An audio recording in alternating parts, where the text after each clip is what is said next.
Welcome to the August 14, 2021 program of Diving Deeper Discussions, which is presented by the American Scientific Affiliation. I'm your host, Randy Isaac.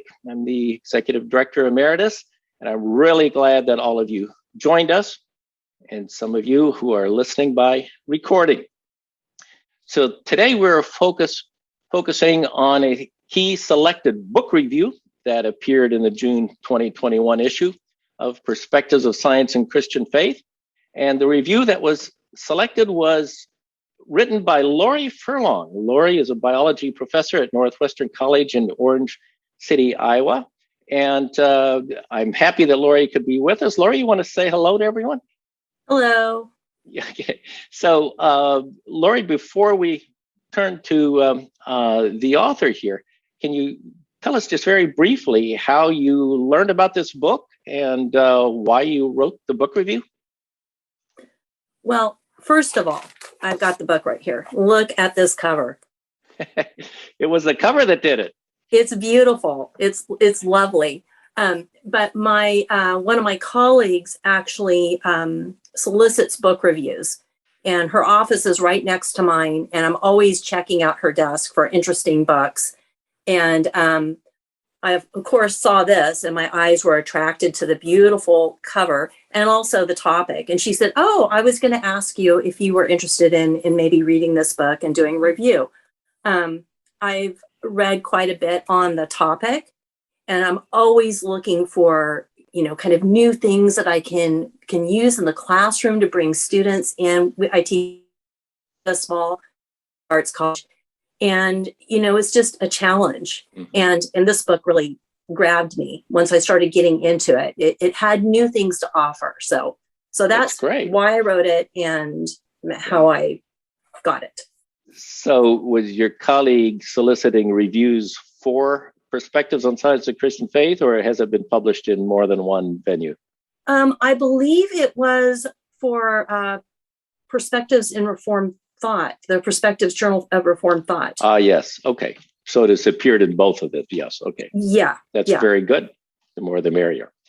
Thank you very much, Lori, for bringing our attention to this book. And I'm particularly happy now to introduce to you Sandra Richter, the author, who I'm pleased to say is with us. Say hello to everyone, Sandy.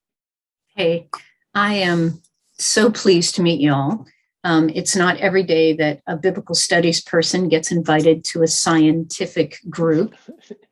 So I'm thrilled to meet you all and grateful for the interest in the book. And Lori, as we all know, it's so nice to get a book review where someone actually really likes your book. So thank you. Yeah. And actually read it. That's great. And actually, hey, there's another concept. Yeah. That's right. Oh, that's good. So, Sandy, I understand that you're a professor of religious studies at Westmont. Now, yes, that doesn't necessarily mean you were born and raised in California, though, does it? Oh, no, not at all. Actually, I'm a military kid. It would be a rare thing that you could name a place in the States that I haven't lived. So SoCal is kind of new for us. Right. So where were you born? Where were you? What do you have a home, or what do you associate with your childhood? Do I have a home? So I was born in Norfolk, Virginia, as all Navy children should be. And we spent a lot of time in the DC suburbs on the Maryland side and the Virginia side. But I've lived on both coasts several times. I would claim the Maryland suburbs and Boston, Massachusetts as home. Actually, the North Shore, if you're from New England. That's where I live. So I know you're in Topsfield. Yeah, we used to go to the office in Topsfield, right? All the time. Yes, it's a good one. Right. So, what about your education? Where did you go to school? Well, I did my high school in the Washington Burbs.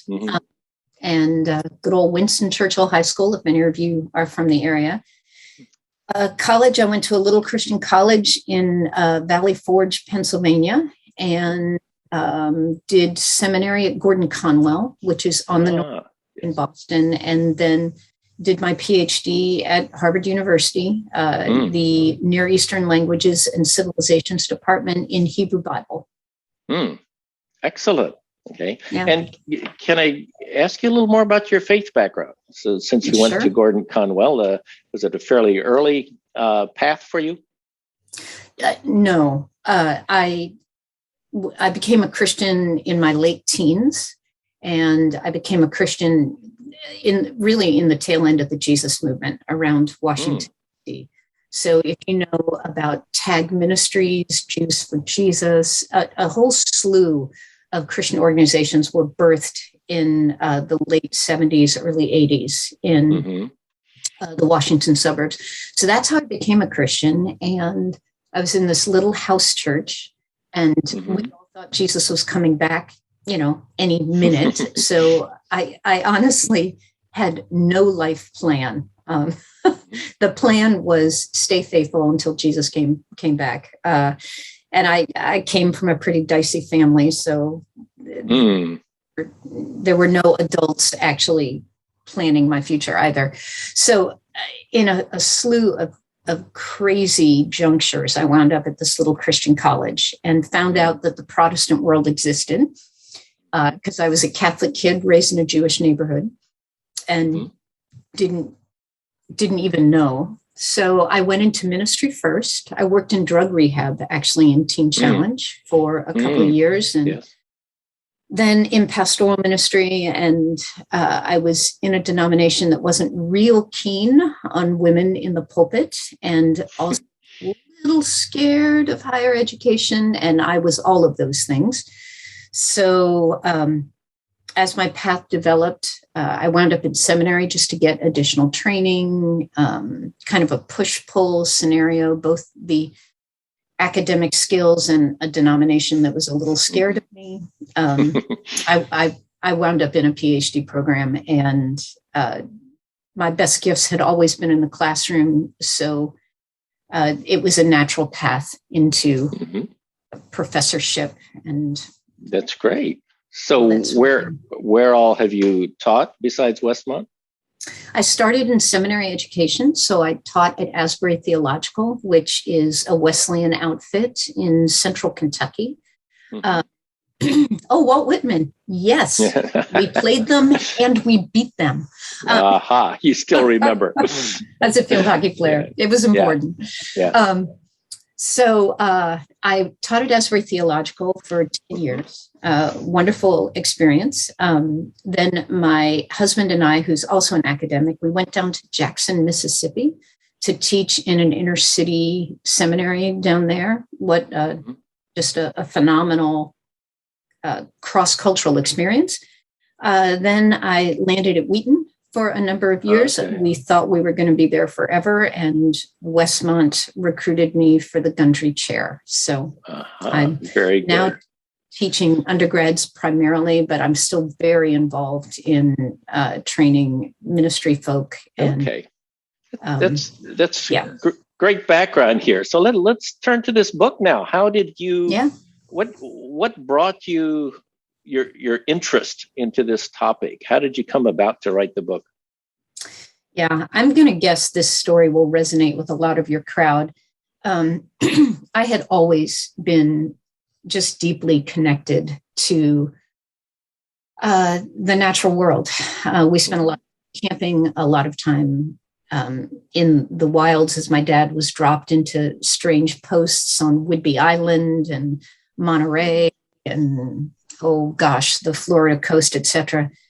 I had always been someone who felt God's pleasure when I was out in nature and felt his voice. And honestly, those connections were a large part of why I became a Christian in the first place. My first introduction to the Christian faith was, okay, girl, get serious. We're not saving raccoons and trees here. We're saving souls. So those affections got sidelined. But he's there. And every job I worked, I would launch recycling programs. I would, raise interest in these topics. And it was in 2005 at Asbury Theological that our Kingdom Conference, which was a missions conference primarily, connecting students to things like Word Made Flesh and refugee issues and, all of the social justice issues that the church has led on for generations. I wound up on the committee, and we took the bold step of addressing environmental stewardship. And this is a big deal in central Kentucky in 2005. This is not your top recycling state, to say the least. And my task was to be the plenary speaker and to speak on a theology of environmental stewardship. And it was the first time I stood in a pulpit and actually addressed this topic. And I was scared to death and prepped like a mad dog to make sure that my 25 minutes spoke to the value system of my audience and represented the character of God on this topic. And I am so grateful to say that my audience responded in spades. And Asbury became a leading institution. Again, we're in Wilmore, Kentucky, on topics reflecting our investment in environmental stewardship. And the seminary still is a leading recycler in the region, et cetera, et cetera. So that's how it started. I pushed the Institute of Biblical Research, which is kind of the evangelical wing of the Society of Biblical Literature, to also feature this. And once again, they said, we'll do it if you'll speak. And that was the first academic paper I put out. And that wound up published in the Bulletin of Biblical Research. And then I actually talked the Evangelical Theological Society. We're moving further right, if you think about a political spectrum. And they sponsored as well. And I wound up with a room full of fresh young PhDs just clamoring to, what do we do? What do we do? And that was the second academic paper. And then at Wheaton, Kristen Page and I'm going to assume some of you know her. We collaborated with a Faith and Learning grant and talked the college into the first ever environmental stewardship for the Christian, the Bible, and biology. And she was a little scared of me, and I was a little scared of her. And we taught this class together, and we were thrilled at the enrollment. And here was probably the showstopper. We opened up the class, and y'all have been here, brand new class, co-taught. We're a little awkward on our syllabus. And we opened up with the standard icebreaker. Tell us who you are, what your major is, and why you took this class. Raise your hand if you've ever used this icebreaker. And as we went around the room, every one of our students, and this is Wheaton, they're top-notch Christian liberal arts students. They're headed for realms of influence in the scientific world. They're theologically informed. They're socially motivated. Every one of them gave the exact same response to the question, which was, I have always felt the presence of God in camping in the Ozarks, bird watching, fill in the blank. I've always loved these issues and felt informed in my faith in these arenas. But I have never, as a Christian, felt that I could advocate for these loves in the Christian arena. And so I'm so glad you offered this class. And we got around the circle, and Chris and I were nearly in tears at this point in time. And we looked at each other and said, me too. So that was the trigger for me that I need to write a book that tells the Christian that that the environment, that the creatures that inhabit it, that this good planet is something God loves, and that we as Christians can stand in this gap. And you don't have to be a Democrat or a Republican to stand in this gap. You need to be a citizen of the kingdom of God. So my goal was to write a brief book that I could hand off to the undergraduate, and that if I really succeeded, he or she could take it home and hand it off to their parents. And if I really scored, they could hand it off to their grandparents. So that's what I was after. That's great. I think you succeeded. I really enjoyed reading the book. And as we've been discussing here with you recently, you've also developed a course that's been videotaped based on this book. Yes.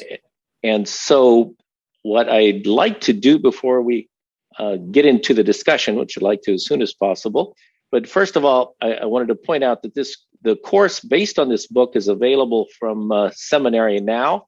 Some of you may have subscriptions, some of your churches may have it. But Seminary Now has worked with Sandy and put together a course that's essentially the outline of the book and goes more deeply. And I'm going to ask Dana if she will show a 1.5 minute trailer or teaser here a little bit. So it kind of puts together a very nice kind of summary of that. So Dana, let's go ahead and let's run this about 1.5 minutes here. The stewardship of this planet is not alien or peripheral to the message of the gospel. Does our rule of faith and praxis, our Bible, speak to the issue of environmental concern? And if so, what does it have to say? The message of environmental concern is politically charged for many people. But when we put aside national politics and we focus in on kingdom politics, a new picture begins to emerge.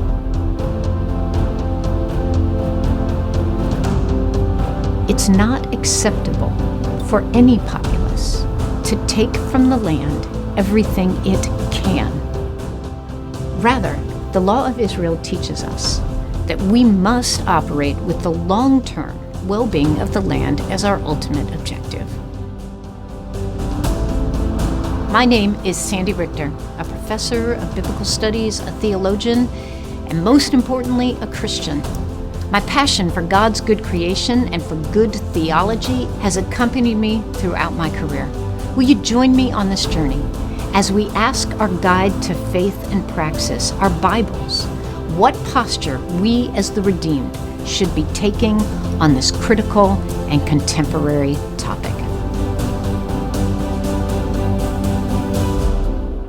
Okay, thank you. So let's focus on the book.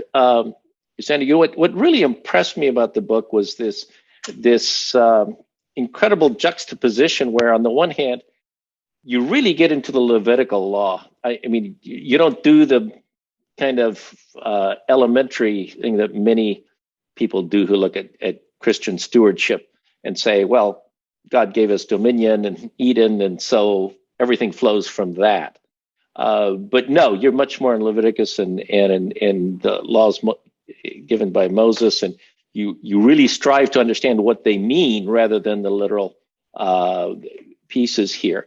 And then you juxtapose that with in very current issues, powerful examples of our earth and what's happening and the kind of issues and what the church hasn't been and what the church has been doing and what we could be doing. That was a very curious blend. You want to comment on that a little bit about how the ancient Hebrew culture can actually relate to today's culture? Mm-hmm. I think you're touching on a really important point here, Randy. We tend to treat the people who are sitting in our congregations as though they're not scientists and doctors and lawyers themselves. This is something I preach to my seminary students all the time. Folks who are going to spend their lives in church deserve something beyond Christian Faith 101. Yeah. And the biblical text is a sophisticated document. It embraces a slew of genres, and one of those genres is a law code. And we've got 3 law codes in the biblical text: Leviticus, the Book of the Covenant, in Exodus and Deuteronomy. And these law codes are actually structuring a civic society. And that society is in large part structured by agricultural law, humane animal husbandry practices, economic practices that project them into a sustainable future. What's distinct about Israel is that they're a theocracy. God is actually the political leader of this country, and so he has long-range vision. He doesn't need to be reelected 4 years from now. And so he's not busy doing private interest groups. He's rather invested in the longevity of the land. And the environmental law of that land reflects that. So what I was after, as we talked about before, was writing a book that actually surveyed biblical theology. So not touching obscure little proof texts, but a survey of what is God's posture toward environmental stewardship. What is the character of God on this topic? I mean, that's what we want to know as Christians. And so, of course, the book has got to run from Eden to the New Jerusalem. And in that process, Israel's going to have a major role. And a deep dive on these texts shows that the character of God, the posture of God and his interaction with his people is always one that looks towards a sustainable, responsible future as regards creation. That's great.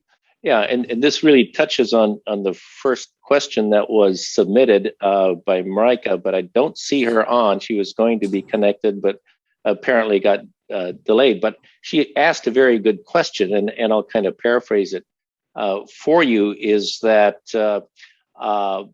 how do you really bring Levitical ideas, the kind of laws that pertain to the land in the ancient Near East, how does that apply to other geographical areas where the agricultural environment is totally different? And so the language, the culture, the needs, what applies to other areas may not be relevant from the ancient Near East. How would you comment on that? Yeah, and it's a great question. And I have it here. She says, what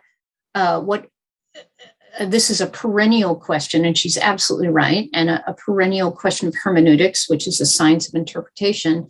What can we as Christians take from the Old Testament as binding on us, and what was specific to Yahweh's growing relationship and teaching to a specific people in a specific time and place?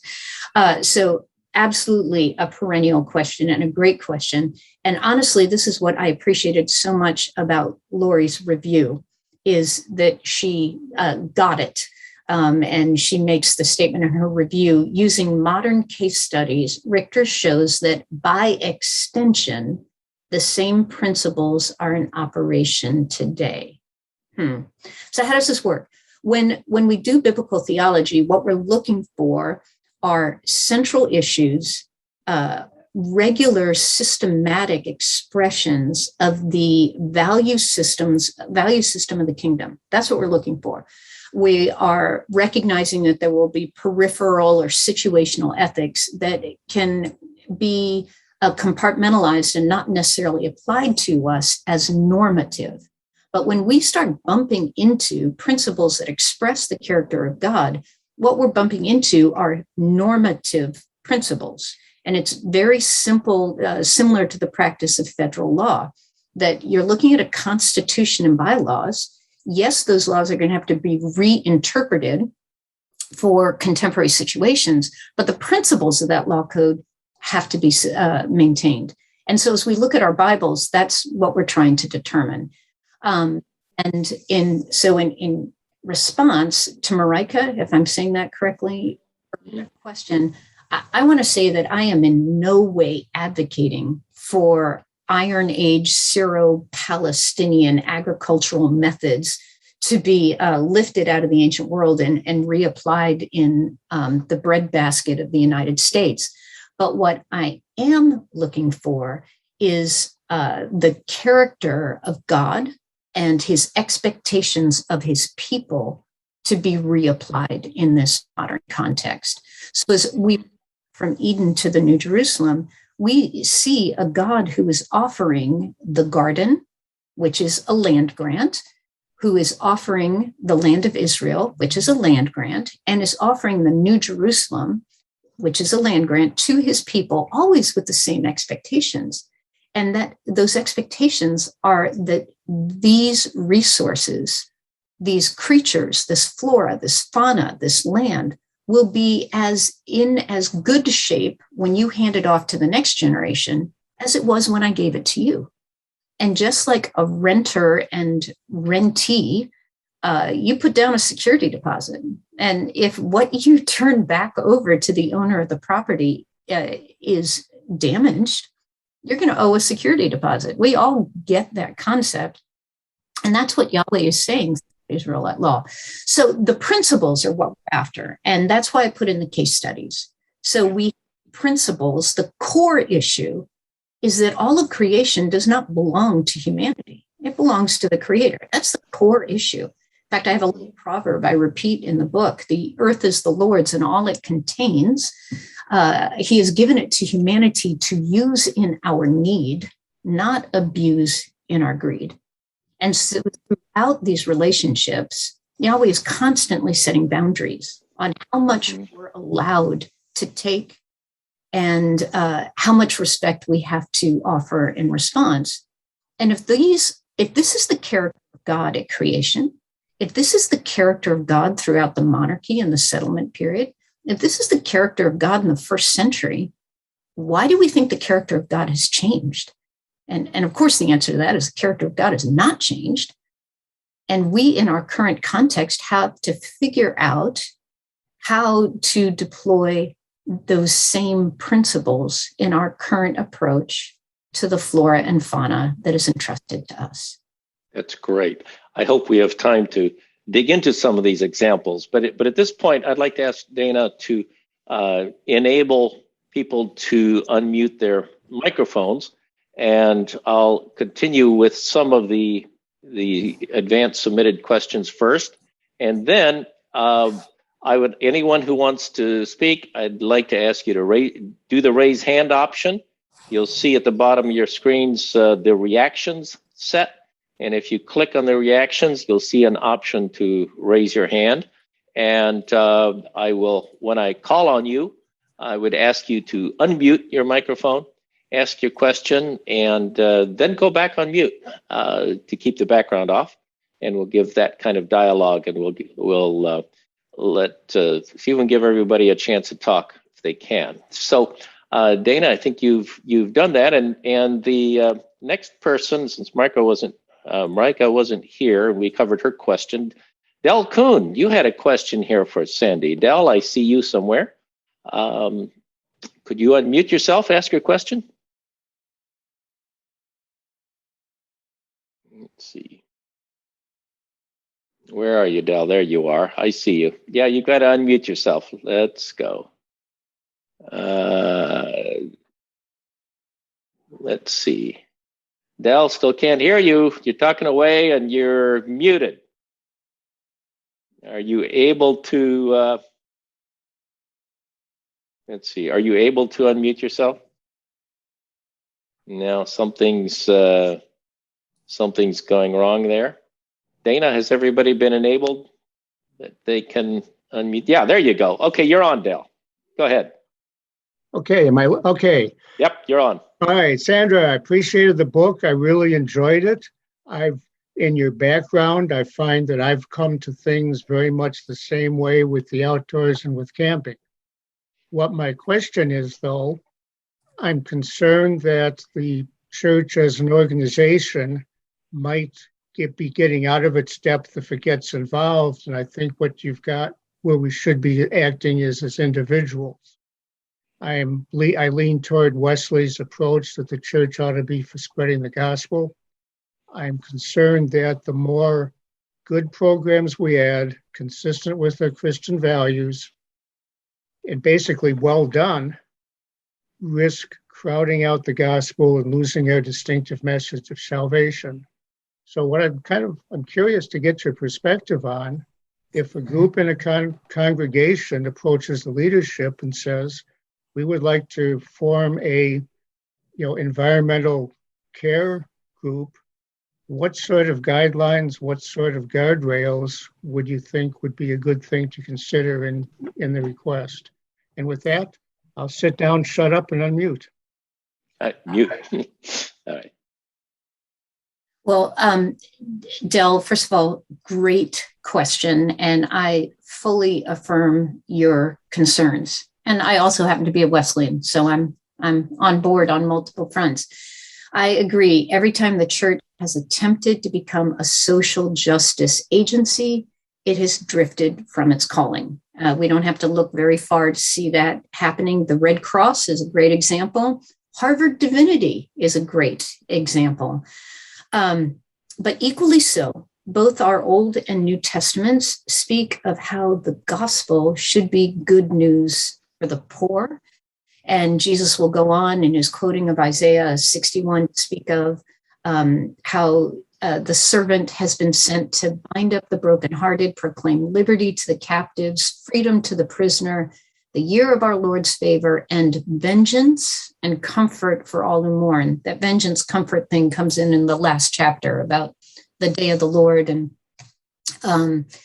the final eschaton. So I think you would agree, a major part of the church's task in this fallen world is to be salt and light and to declare the kingdom in the midst of a fallen world, right? And we embody the Holy Spirit as a beachhead in the midst of enemy territory. So our question as the church over and over again is, how do we embody kingdom values without losing that distinctive flavor, getting distracted, but truly embody kingdom values? And we're constantly being pulled by culture on so many fronts to become something other than we're called to be. So I would argue that in embodying kingdom values, we are called to defend the widow and the orphan, to offer a Sabbath's rest to the slave, to be citizens of another kingdom. And I would argue that the church has been at its best, most powerful and most influential in sharing the gospel when we've truly embraced that identity. And so we can list a whole other list of organizations that have done that so beautifully. And I think of Bishop Swanson back in 1859. I quote him in the book. He's the New York City Tract Society, 1859. And he is facing the unbearable conditions in the urban slums of emerging America. And it's an old quote, but it's beautiful. He says, "The Church of Christ must grope her way into the alleys and courts and purlieus of the city, and up the broken staircase and into the bare room, and beside the loathsome supper, for she was organized, commissioned, and equipped for the moral renovation of the world." So what I am arguing to the audiences that I speak of is that environmental stewardship is part of the moral renovation of this world. And for us to take our stand as the people of God and say, guys, this is a reflection of the character of God. Oh my gosh, the impact that we will have in doing that, especially on the current generation, which is so consumed and in so much trauma over the environmental question. And we, the church, have been pigeonholed into this political profile, this nationalistic profile where supposedly we don't care. It's all going to burn anyway, right? So we abandon the widows and the orphans of Madagascar and Haiti and Punjab, India, and West Virginia because we're not addressing the environmental realities that are crushing their lives. So that would be my apologetic. You asked for guidelines, and these are the guidelines I would offer, and I would offer them to the conversations on racism, classism, and 1,000 other issues that we, the church, are being called to speak to. And the first thing would be to step in saying that we're doing this because we're Christians. We're doing this because the gospel is true and the gospel embraces this issue. We're not doing this because environmentalism is the gospel. We're doing it because environmental stewardship is a reflection of the kingdom of God. And as the people of God, therefore, we're going to take these actions. So that's critical. Another issue is recognizing that neither environmental stewardship nor, again, racial justice or even care for the widow and the orphan gets to supplant the gospel. They are an aspect of it. So that's a major guardrail. And as I have these conversations, people are so ready right now in this chapter of history to allow environmental stewardship to become an essential of the Christian faith. They're so ready to let it replace the gospel, and they're wrong. That's not how this works. So I think those conversations have to be forthright. We need to be doing this in the name of Jesus. And because we're Christians, because we want to be good neighbors, and because we want to be a good witness. I would also argue, again, as a theologian and a biblical studies person, there is so much junk out there in the name of biblical theology. One of our jobs as people who are informed is to make sure good biblical theology gets into people's hands. And there are a number of books out there that I think do it well. I hope that mine does it well. Doug Mood does it well. Yeah. Okay, that's great. Yeah, it's basically, as James would say, showing our faith by our works. We've got a lot of hands up here, so I'm going to ask each of you to keep your questions short, no long comments, and we can get to as many as possible, and hopefully we can dig into some examples. Ken Wolgemuth is next, and then Kirk Birchie. Ken? Yeah, find that unmute button. Yeah. Missing on you? Yours, well, let's see. If you can't unmute, well, let's see. We'll have to come back to you, I guess. Who is trying to unmute? Ken Wolgemuth here. You're not able to do it? Something, okay. Kirk, are you able to do that? What's happening here? It's, let's see. Is there a problem here, Dana, that people can't? It came off. Can you hear me? Oh, yeah, now we can. All right. After about 20 clicks, it finally loses. Yeah, right. Okay. Go ahead, Ken. Thank you very much, Sandy, for the book. I'm going to get a hold of it and read it, of course. I have the privilege of being involved with a homeschool curriculum development in geography and geology, and I realized as I went through it, I need to include issues related to environmental stewardship. So, is there material prepared yet for a high school group? And then later, I guess I can find out how to communicate with you. And material that addresses biblical theology or addresses geology and geography? No. The environmental stewardship component that we would want to go along with sciences of geography and geology, but include a component for these students in environmental stewardship. Christians. Yeah, I honestly don't think so. I have attempted to target stewards at a pretty accessible level, but it probably would still take some translation on the part of your teachers. But I did intentionally keep stewards. That was my whole goal, was to keep it accessible. So I hope it would be a benefit to them, but it's not written at, certainly not the elementary school level, junior high. I did have a high school student, actually, at our local private Christian school who used Stewards for his senior project, and he seemed to use it very successfully. So that's probably is. I may contact you about getting an example. So thank you. Okay, sure. Okay, that's great. Okay, Kirk, and then we'll have Keith Miller after that. Yeah. By the way, Randy, it says we're not allowed to unmute ourselves. The host has to do it. Yeah, so, there's some setting that isn't getting over there. Yeah. But thanks for letting us know. So we can go ahead and do that. Right. So, so Sandra, you've already touched on this, but there's a lot of different views on end times in Christendom and in ASA. And some of us are premillennial, and there's sort of a bias in some premillennial circles that everything, as you kind of mentioned already, everything's going to burn, in this perspective that we don't really need to take care of this world because it's only temporary.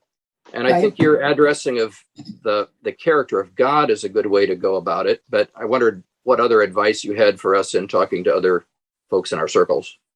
Yes. And if you hear my chickens in the background, you'll know that I'm practicing what I preach. So actually, chapter 7 is addressed at that very topic. Because in my travels, there they go. I've got new ones who are laying for the first time. This one for a while. So chapter 7 addresses that topic. I find in my circles that there are 3 big reasons why Christians struggle with environmental stewardship. The first one is the political issue, right? Environmental stewardship has been pigeonholed as a democratic issue. And we all know that Democrats are baby killers. And therefore, we as Christians can't be Democrats. I'm all tongue in cheek, guys. The second one is that standard issue of social justice. We don't see it, so we don't think it's happening. You know, we don't look out our front windows at mountaintop removal, coal mining, lunar landscapes. And so we're not fully aware. But the third one is exactly what you're naming. This issue that it's all going to burn. So what? And so I dedicate chapter 7 to that topic. And the title is The People of the New Covenant and Our Landlord. I make the argument that in the New Covenant, we clearly have the declaration that the earth still belongs to God. Can you hear them? Yes. I'm so sorry.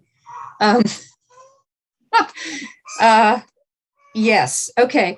So that the earth still clearly belongs to the Lord. Yes, in the New Covenant, we're not hearing as much about agriculture and humane animal husbandry because our audience is no longer an agricultural society, but we still hear those principles. And I also introduce the reader to something called the Day of the Lord, which a lot of biblical readers don't realize is a standard biblical theological issue. That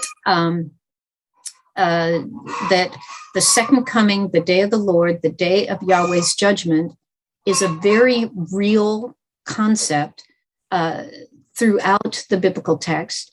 And you can be or post-millennial, and the day of the Lord is still coming. And it's this day that is spoken of in the passages that most people are concerned about. And those issues, those passages, I'm just pulling it up in the book here. I can close windows and doors. Let me do that. Okay. Okay. All right. Yeah. It's a little different background than many of us are used to, so it'll be there. Okay. Let's see. All right. We'll get Keith next. Fred, you'll be after that. You have to work on unmuting. According to our settings here, you should be able to unmute yourself. If you get the message that you can't, you're able to. That's fine. Okay, so it's working. I think I can. Yeah, I'm so sorry about that. I hope it's easier. Okay. Okay. So the passages, the passages that people are usually very concerned about is 2 Peter 3:10 through 13, but the day of the Lord will come like a thief in which the heavens will pass away. 1 Thessalonians 5:2 and 3, you know full well about the day of the Lord. Revelation 6, Revelation 21. So I take them all on and point out how the language in those passages is coming out of Old Testament passages. There's a lexicon. This is all symbolic language, and it's all language for judgment, not necessarily annihilation. And make the argument based on a slew of New Testament theologians that you all know and respect, including Tom Wright and Doug Moo, that the day of the Lord does not communicate annihilation, it communicates judgment. And as we take a step further past the Tom Wrights and Doug Moos of this world, we ask, okay, what does Paul have to say? And I do a treatment of Romans chapter 8, verses 18 through 25, where the God of the New Testament, just like the God of the Old Testament, same guy, makes the argument that all creation is its redemption, its resurrection, just like Adam, humanity is awaiting our resurrection. And that Paul, a first century rabbi, dares, and I'm going to argue that he would probably be a Republican if we dropped him into American politics. He dares to put the resurrection of those made in the image of God in juxtaposition to the resurrection of this planet. And that God's ultimate ambition for this planet is to restore and redeem it, not to annihilate it. So I deal with that straight on. I hope that you'll find that chapter helpful. It's great. I love that chapter. Yeah, it was a good one. Oh, good. I'm glad. All right, let's move on. Keith, you're next, and then Fred. Yes. My quick question is regarding the resistance that I have encountered among people who find it hard to conceive that humans can have a fundamental impact on the natural world and on creation. Sense in which it's God's good creation that we can't fundamentally change it or damage it. This really comes out with climate change denial. So how would you respond to that? Well, the way I would respond to that is I would talk to them about the exile of Israel. And as we look at this paradigm, and these scriptures are given to us for the sake of being a paradigm. I mean, that is the essence of biblical theology and scriptural interpretation. So the paradigm is that God gives them this land grant. He tells them, these are the rules. I want this land to look as good when I pass it on to the next generation as it did when I passed it on to you. Leviticus will recite multiple times, because the land is mine. That's why. And when the people of Israel fail to care for the land appropriately, God will actually argue in response that they failed to give the land its Sabbath rest, which you and I will recognize as fallow-based agriculture, and the allowing the land the opportunity to refresh itself. You failed to give the land a Sabbath. You have damaged my land. Therefore, I'm going to take my Sabbath back. And that's what the exile is. And you can find this in the book as well, that 70 years of exile is actually spoken of in the Old Testament as God taking back the land grant in order to allow it to heal itself. So if God was willing to send the Israelites into a 70-year exile to allow the land to heal itself, what's he going to do with us for allowing this meltdown of our climactic situation? So there's a paradigm in there that God's people damaged the land, and the restoration of the land involved the punishment of the people. Does that help at all? Yeah, I think it's great, Sandy, and I really love the way in the book how you bring that out in specific examples. Fred, you're next, and then Christy, you can go ahead and start to unmute yourself. It may take a while. Fred? So can you hear me? Yes. Okay, good. So Sandra, your book is a breath of fresh air, and I really appreciate it a lot. I appreciate that it can be just a full part of the Christian life. You also care about the environment and so on like that. I'm from the background, I'm a professor at Penn State, emeritus now. I had 26 years consecutive funding from National Science Foundation to do research on environmental sustainability. That culminated in about 125 refereed journal papers that have been cited more than 5,000 times. And when Al Gore got the Nobel Peace Prize, 6 Penn State faculty got it with him Wow. I was not one of them, but one of them that I listened to said, how do we get this message across to Christians, to religious people? And he was including conservative people. So a question I posed to my kids was, if all the authors of the Bible lived in Israel right now with its 10 different political parties, would all those authors be in the same political party in Israel? No. But my question to you is, how do we get the message across to Christians? And other people have been focusing on this also. But how do we make it so that my interest is Christians that are in the sciences realize that this is really important for them to be a part of? Yeah. Well, first of all, thank you for what you do. And I've said it before, but I find you an intimidating crowd. What you all do. You're doing great. I absolutely share your ambitions. In fact, one of the podcasts I did, the interviewer asked me, tell us what your big idea is. And my big idea is I want to awaken the sleeping giant, and I want to fill her with a wonderful resolve. I don't think there's a force on this planet that is more powerful for moral change than the church. And if we could awaken the church on this topic, especially the evangelical wing, the wing that knows how to sacrifice and get out there and do something and change things, what power that would be. So that's what I'm trying to do. And my essential answer would be, we need to speak to the church through her own value system.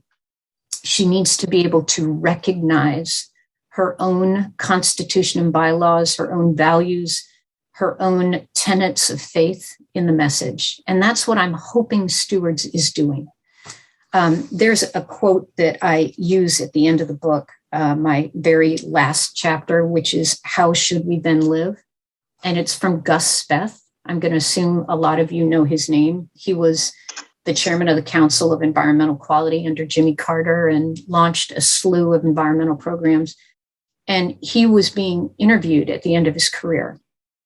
And this is his quote: I used to think that the top environmental problems were biodiversity loss, ecosystem collapse, and climate change. I thought that 30 years of good science could address these problems. I was wrong. The top environmental problems are selfishness, greed, and apathy. And to deal with these, we need a cultural and spiritual transformation. And we scientists, we don't know how to do that.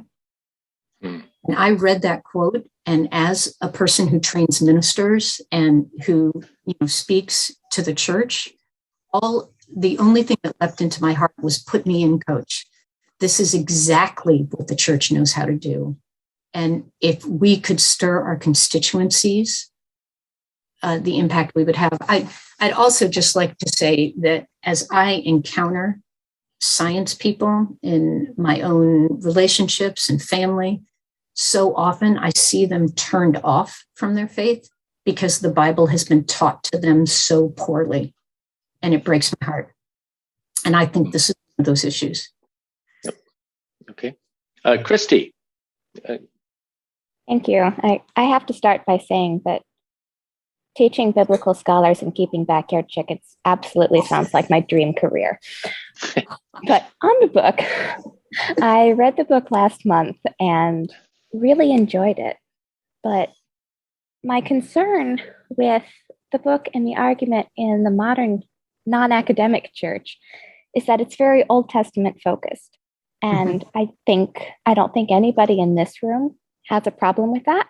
I think that the treatment of the New Testament is very appropriate, but the modern and non-academic church doesn't give the Old Testament a lot of love, in my experience. The hyper-focus on Jesus to the exclusion of the Father and the Spirit and anything else kind of leaves Levitical law behind. So I'm wondering, is there a way to start the discussion from the Gospels or the epistles, or do we have to bite the bullet and teach Old Testament theology 101 or end times 101 before we can get anybody to listen to this argument? Well, yeah, I'm pondering your question. I do think that even, and I totally affirm what you're saying. In my Epic of Eden, which is my biblical theology book, in the introduction, I talk about people who are carrying around this huge leather volume, assuming that there is some purpose for the first 2/3 of the book, but not sure what it is. The unfortunate preface to the part of the Bible that really matters. It's one of my quotes. So yeah, you're absolutely right. I do start in creation, which I think that even the most Old Testament ignorant church member is pretty good on creation, and talk about dominion, which just because we have dominion doesn't mean we have ultimate dominion, right? We have dominion under the sovereign of the universe. So our dominion needs to look like his dominion. I will ponder that. Like, if we were going to start in the New Testament, where would we start? I know where we'd start. We would start in Romans chapter 8. That's where we'd start. And ask the question to our constituencies, okay, if Paul is concerned about the anxious longing of creation, shouldn't we be? But that, of course, will still push your audience back into the Old Testament. Yeah, right. Maybe Doug Moo would be a great place to check out. He and his son, Jonathan, have a large curriculum on environmentalism. It's not as accessible, but it's really well done. Yeah. Okay. That's great. Terry will be next, but Terry, I'm going to impose my prerogative here of interjecting my own question. Sandy, one of the chapters that struck me was the one on environmental terrorism. Mm-hmm. And I have to say that never before had I appreciated the Levitical teachings that specifically taught against environmental damage during wartime. When you raid somebody, and I somehow that had escaped me, and I'm just wondering if you could just describe that a little bit as one of the examples from your book for this audience, and hey, how does this apply to atomic warfare? How does this apply to the war in Afghanistan? Where does this go? You make a few comments on that, and then we'll go to Terry. Yeah, absolutely. So again, when we're looking at Israel, we're looking at a landed people, right? Whereas in the New Covenant Church, back to Christy's question, we're not a landed people, right? Mm-hmm. There's the kingdom of God in North Korea, South Korea, Guatemala, and Costa Rica. But in the Old Testament, they are. So it gives us this concrete ability to enter the conversation. So with this landed people, they're dealing with warfare all the time. And we actually have Deuteronomic law coming out of 1200 BC, where environmental terrorism that totally wipes out an ecosystem is forbidden. And it's forbidden on the grounds that, the fun statement is when you besiege, it's a little law, when you besiege a city and you need wood to build your siege ramps, you can cut down some trees, but you can't cut down the orchards and vineyards in order to build your siege ramps. And God goes on to say, only a tree that you know does not produce food may you destroy and cut down, and then you may build your siege works, because is a tree of the field a man that it should be besieged by you. I love that line. It's like, hello, you shouldn't be going after trees. So there is this law about environmental terrorism. And we also have a great deal of archaeology that displays, especially how siege warfare could actually alter the ecosystem of a region, similar to mountaintop removal coal mining. Sieges typically went on for 3 years, and we have a great deal of evidence that the Egyptians and the Assyrians, who were the superpowers of the day, that environment was on their part. So in the chapter, I show a lot of images and monumental inscriptions of the Assyrians in particular. When they would besiege a city, win or lose, they would wipe out the vineyards and the orchards before they left, because they knew that it took 20 years for an olive yard to start producing. It took 5 years for a vineyard to start producing and another 15 for it to come to full maturity. So they're collapsing the local economy. and win or lose. And the idea, of course, is if you resist us, well, resistance is futile. You shall be assimilated. They're the Borg of the ancient world. So I apply those principles to Operation Ranch Hand in Vietnam, and the fact that our environmental terrorism in Vietnam destroyed friend and foe, ally and our own soldiers. And Vietnam is still recovering and will be for generations. And I'm sure, Randy, that we can apply that to atomic warfare and a slew of other things we're doing.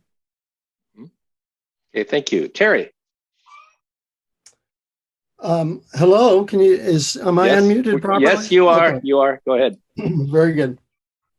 I thank you for the book. I haven't read it yet. I've only read the review, but your comments here have been very, very helpful and inspiring me to read on.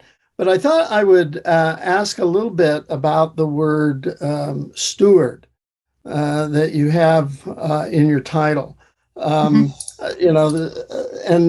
a sense, I'm going to contrast the word steward with the word preserve and make a distinction between those. Steward means used for good and used in a good way and used in a preserving way. I don't want to exclude that, but I think of the parable in the New Testament where the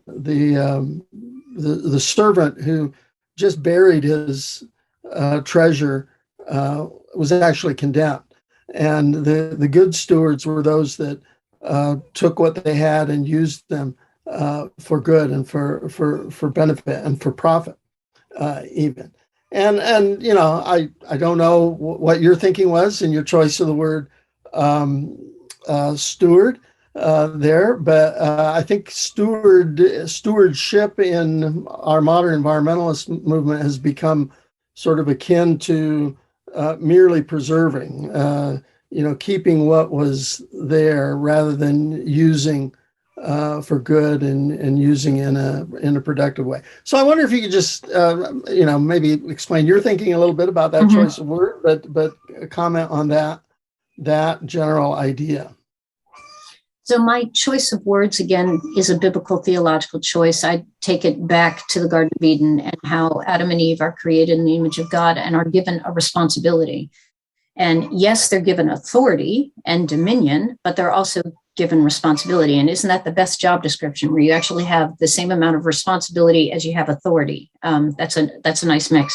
So that's my choice of the term, the idea that Adam and Eve, humanity, was given a task from the very beginning, which was to develop and protect God's property. And I'm going to assume that your question is kind of bouncing or bumping into some of the pushback on environmentalism. And are we going to go all the way to Greenpeace, or are we going to hang out a little more in Sierra Club? Or, are we going to announce the inherent good of God's creation and therefore not touch it? Or are we going to enter in as stewards? And I think the biblical text definitely allows us this posture of steward. But in that steward, it also seems to me that the Old and New Testament is celebrating wild areas that are truly wild. I quote from Job a lot in the book because Job is full of such beautiful poetry, but are you the one that laid the foundations of the earth? Are you the one who called forth the ocean? Are you the one that told the eagle to nest in the high places? Or do you actually know when the wild deer gives birth? So there is this posture of love and respect for the wild spaces, but there's also this posture of stewardship. And I think especially in a modern world, human population is so high and needs are so high. This has got to be a stewardship posture that works with the natural order and also preserves some spaces for species. Is that kind of what you're after? Okay. Okay. That sounds good. Jay, you're next, and then also Yam. Okay. Try to make it brief. You spoke a little bit about the economic forces that are involved as well, and then you have the example of the Punjab, where there's so much environmental degradation, but the tremendous economic forces. I mean, half of the people in China and half the people in India are farmers, but so were we in the 1940s and 1950s. And we went through that fairly gracefully, but it's a huge shift. And just the what do we do? Do you try to preserve? Say, okay, we got to keep this small farm at all costs, even though it's economically crazy. I mean, who's going to pay for that? Yeah. Well, I am relying on people with other expertise.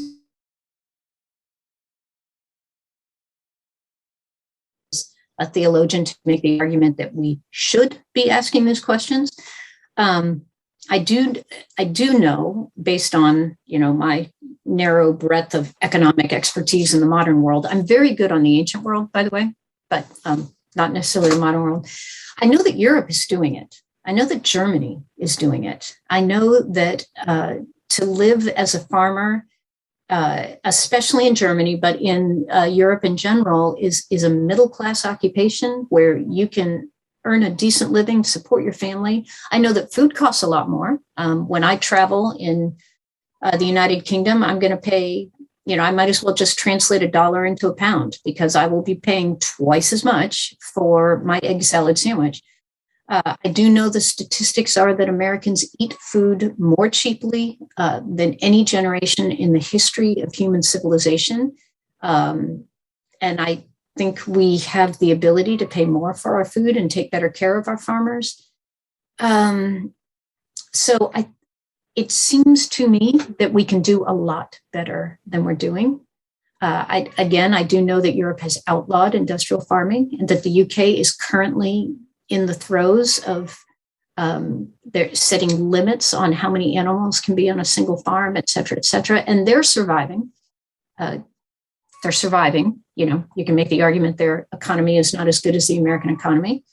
You can also make the argument that the Chinese economy is voracious, but it also, according to the UN, has had an unprecedented impact on the environmental health of our planet. So do you have ideas? Do you have suggestions on how?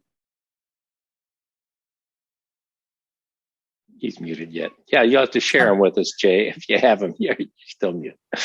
Okay, let's move on. I think the point is, anyone who's got some answers. You want to real quick there, Jay? No, I just say I'm anxious for ASA to do that. That's too big of a project for me. Oh yeah, well we've got the answers locked up in a little room there. So if we can ever can find the key, we'll just tell you all. So then we have the answer, right? John, that's your job. Okay, let's move on. You'll have to help me. Randy, I'm sorry. Can I throw one more thing out here? Sure. One of the things I deal with in the book is the whole concept of the Sabbath ordinance and how un-American an ideal that is. Let me pause over that for a moment. The Sabbath ordinance is built around the concept that one day a week you stop. You stop producing and you stop consuming. And I don't know about you, but I'm a complete workaholic. The idea of stopping producing and stopping consuming is so alien to me. I have to be commanded by the Almighty to do it. And even then, I don't do it well.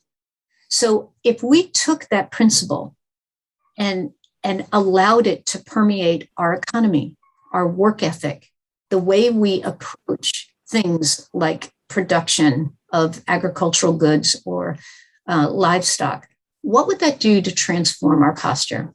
Don't take as much as you can. In other words, limit consumption and don't produce as much as you can. Rather, how about we produce and consume as much as we need? And that goes back to Gus Speth's quote about greed, apathy and greed. It's a concept. You think what would it take 7 days to get to that point? Well, I think that shift in posture, the willingness to cut back on both of those fronts would be a cultural revolution in the United States. Yes, in fact, we have gone the other way from at least where I grew up. I mean, there was much more focus broadly on the Sabbath or the Sunday days. But okay, we should go on. Well, you'll have to help me pronounce your name, but Osawayam, your question? Thank you very much, Randy, and thank you, Sandra, for it's been fire. It's been fire all through, and I would definitely get the book. My question is what advice do you have moving from what you have written in your book to thinking about the issues practically? Now, I am asking with respect to the current conversations around global warming and environmental issues. Both the Democratic Party and the Republican Party have their ideas. Of course, Russia has its ideas, and it has implications for people living in the developing world. So if we are to cut carbon emissions, for example, how will people in the developing world reach their energy budget? How would they develop? And if you are going to give them money or sort of incentives, are you expecting them to live on that for the rest of their lives? Are we going to stagnate the development of a whole, for example, the entire Africa forever? So how can we think practically about these things? Right. Fabulous question. At the end of the book, I have an appendix, which is called Resources for the Responsive Christian, that helps people start directing their sense of conviction over this topic into practical steps. And it's targeted primarily at Americans because I'm an American and talking to my own people. And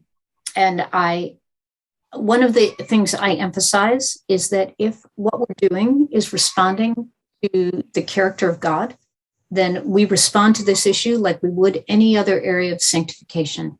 We recognize that we're not going to change our lives. First of all, we start with ourselves, right? Isn't it great to listen to a sermon for someone else? I love doing that. I listen for myself. I respond myself. So what can I do? And that's where I start. And the idea that this is a sanctification process, and I will probably take 2 steps forward and 1 step back. I talk to people about getting informed, putting their money where their mouth is. Join Sierra Club already. You won't necessarily affirm everything that comes in the magazine every month, but at least you'll learn some things. So get informed, get involved, and the steps start increasing. How can you limit your energy use? How can you be more moral and responsible in your purchase of food? How can you speak into local politics, international politics? How can you speak into the global world? And goodness gracious, I so wish I had the expertise to resolve the continent of Africa's issues, which involve so many things, so much corruption, so much warfare, so many refugees. But one of the things I do speak to is the current environmental missionary project. And I do think that environmental missions are the newest wave of missionary activity.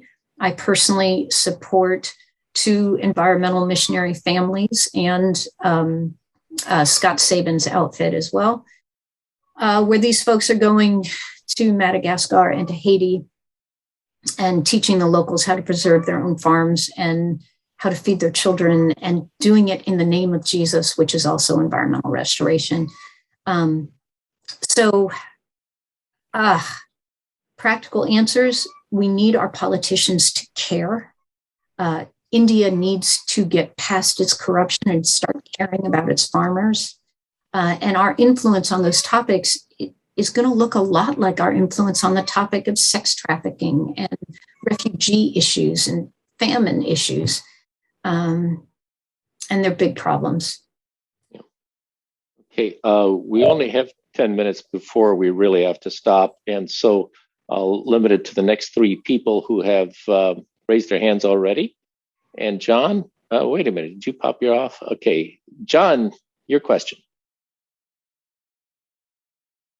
Randy, you're coming to me? Yes, I am. Your name is John, I think. Right. Yeah. Sandra, thank you so much. It's just fascinating. I just want to change the lens a little bit, but before I do that, just to remind us that this is not a new issue with evangelical Christians. Mhm.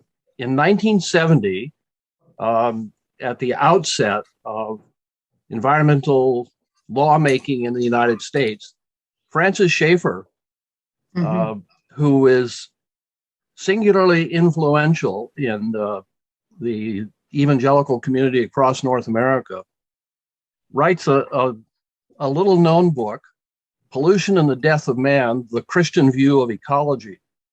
I believe InterVarsity still has that in press. In the 1990s, it was updated with a new foreword. And the interesting thing about it is, Sandra, he puts his finger exactly where you did.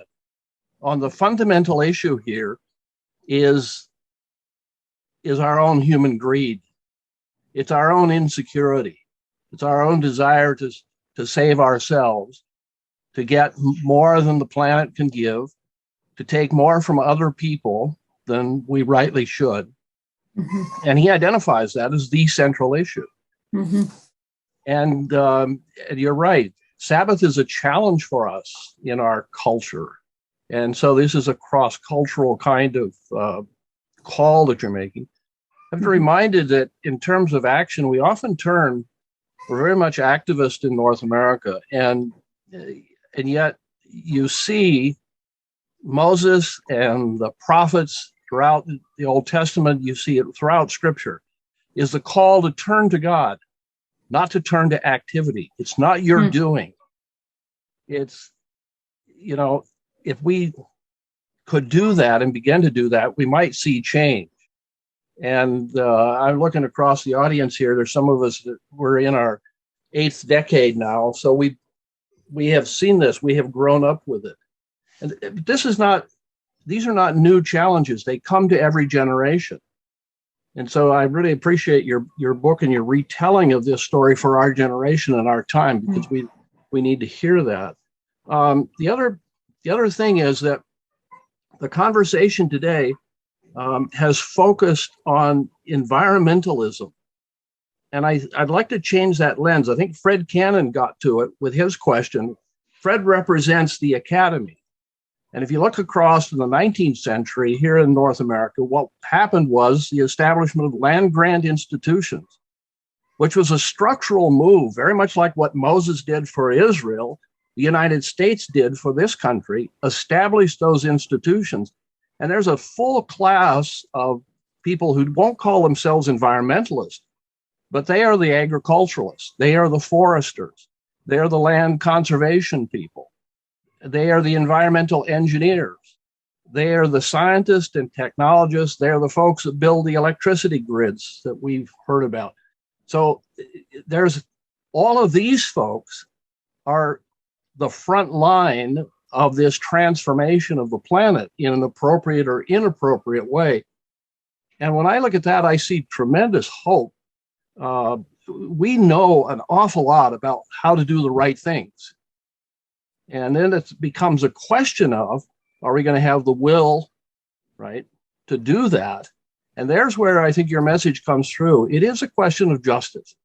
It is a question of fairness and reciprocity, all of these concepts that you're bringing. And I think biblical scholars are doing a great job in bringing that forward to us. And we need to, because left on our own, we don't do the right thing. Yep. We really need solid preaching on this. And so I encourage you. Thank you so much for this. Yeah, I just want to say amen and remind us all that business of greed, which comes from fear and insecurity, which you named, the business, there's not going to be enough, so I need to grab everything I can and hoard it. That's the essence of the fall. That's the essence of what happens with Adam and Eve. They don't trust God to supply for them. And so they grab it for themselves and they choke it in the process. Yeah. Okay. So this is a sin issue. All right. It's a sin issue. Yep. All right, two more in line here. Paul Arvidsson. Unmute yourself. There you go. Okay. So I'm a retired engineer, and I decided to get interested in the design of solar cookers. And as I worked on that for the past 15 years or so, I got more focused on cooking. And now I'm doing the cooking for our house. And as I got into cooking, I became interested in the cooks. And the cooks of the world are, of course, women.